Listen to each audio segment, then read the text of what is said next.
This week, we begin a three-part series profiling the finalists for the 2018 Louisiana Farm Bureau Young Farmers and Ranchers Achievement Award.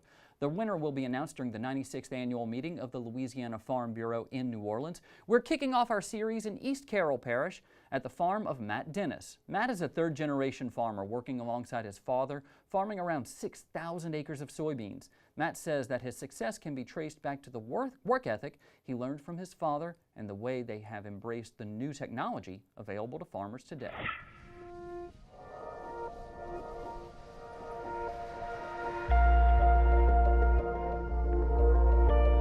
Matt Dennis is in full swing planting his 2018 soybean crop. And at 25, Matt is right at home in the cab of his tractor.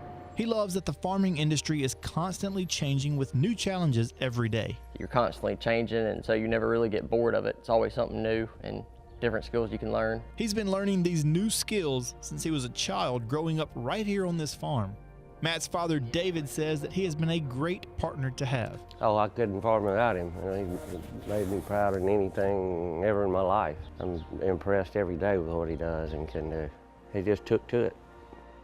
He's always liked it since he was a little boy. Probably 13 to 14, I was in charge of setting hippers, and neighboring farmers started calling me, asking my opinions on certain pans, scallop pans, regular pans, what type of bearings, how to get the bearings out. And so I started learning more and more about it, so I could have that responsibility. That early responsibility set Matt on a trajectory towards success, but it also planted in him the lifelong desire to farm, and he would stop at nothing to make that dream a reality.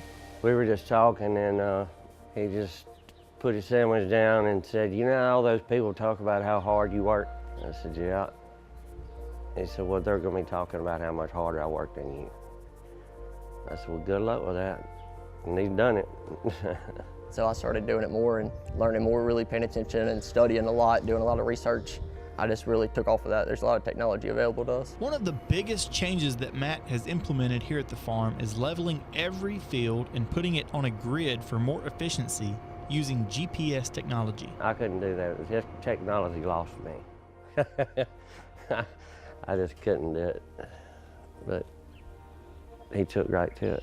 Making two AB lines, one north and south, one east and west, where anybody can come. We have some South African foreign workers who don't know this place. So instead of giving them a map, trying to explain field numbers and all that, tell them, hey, east and west, go. And they don't change the AB line for a week. And that simplified the whole thing, because it was constantly somebody getting in the wrong field number or whatever.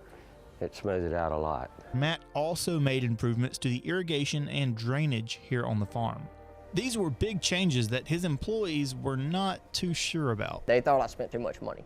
I bought ditchers, GPS equipment, the newest technologies. The ditches was the best thing we ever did. They didn't really want to do that, but it's important to get the water on the field, but it's more important to get the water off the field. It's done what he said he was going to do, and that's very impressive. We butt heads a lot. We have different views on a lot of things, but at the end of the day, we both give a little and help each other out. He's taught me a whole lot. Whether he meant to or not, one thing that David passed down to Matt was a love that all farmers have planted deep within them. It's just nice putting a seed in the ground and just growing a humongous, beautiful plant off of that, coming through, cutting it, and making some money, hopefully. The winner of the 2018 Young Farmers and Ranchers Achievement Award will receive a $35,000 credit toward the purchase of a new vehicle of their choice. Next week, we will go back to Northeast Louisiana to Madison Parish, where we will introduce you to our second finalist, Jacob Ezel.